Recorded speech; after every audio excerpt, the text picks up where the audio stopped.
What PRP stands for is platelet-rich plasma, and it specifically is a way of concentrating the platelets out of the blood to use for a therapeutic or a healing process. The platelets for a long time were thought to only play a role in blood clotting, but research in the last 20 years has proven that the platelets contain many different kinds of growth factors that can promote quicker healing and new blood vessel growth, so that in areas of either trauma or chronic degenerative deterioration, such as knees and shoulders, by concentrating these platelets and then treating them in such a way that they literally are broken down and release these growth factors, they can be injected back into joints to promote healing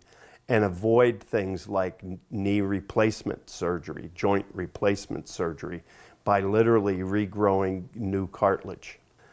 For those of you that are interested in PRP, Reno Integrative Medical Center offers this therapy as a standalone approach or as part of an integrative protocol to address many different diseases and deterioration or degenerative diseases, as they're called. We do this by utilizing the platelets as I've described in an injection, and then there's a waiting period of 4 to 6 weeks